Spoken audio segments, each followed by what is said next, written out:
મિત્રો, Gujarat film ઇન્ડસ્ટ્રીને 66મો national award વિજેતા film હેલારોના મેકર્સની નવી ફિલ્મ આવી રહી છે, જેનું નામ છે કમઠાણ. અને આ ફિલ્મ અશ્વિની ભટ્ટ સાહેબની નવલકથા પર આધારિત છે. ટ્રેલરની વાત કરું તો રઘલો ચોર એટલે સંજય ગોરડિયા તેમની ચોર સમાજ મોટું નામ કરવા માંગે છે અને તેઓ પહેલી ચોરી કરવા રાત્રે નીકળે છે અને ચોરી પણ કરે છે, એ પણ પોલીસના ઘરમાં રાઠોડ સાહેબને ત્યાં, એટલે હિતુ કનોડિયા સર. અને આ ચોરની ગડબડની આસપાસ આખી ફિલ્મ ફરે છે અને પછી જ જે ધમાચકડી અને તોફાન, ધાંધલ, ધમાલ અને કમઠાણ સર્જાય છે. અને પોલીસથી બચવા આ ચોર તેમની સમાજના ખલનાયકનો સાથ લે છે અને આ બાજુ રાઠોડ સાહેબ પોતાને ત્યાં ચોરી થઈ તે જાહેર ન થાય એ રીતે ચોરને પકડવા પ્લાન કરે છે, કારણ કે 2 દિવસની અંદર સીએમ સાહેબ 26મી જાન્યુઆરીના ગામમાં રાષ્ટ્રધ્વજ ફરકાવવા અને ધ્વજ વંદન માટે આવવાના છે. અને આ ફિલ્મમાં કાઠિયાવાડી બોલી સાંભળવાની પણ મજા આવે છે. બીજીએમ પણ સરસ જોવા મળે છે.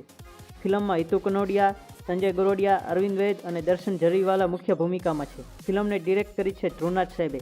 અને આ ફિલ્મમાં આદિત્ય ગઢવી અને ઘનશ્યામ ઝુલાનું સોંગ જોવા મળે છે. ચોર અને પર્સન, ડ્રામા, લાગણી અને હાસ્યની મસ્તી રમૂજીથી ભરપૂર આ ફિલ્મ છે. પોલીસના ઘરમાં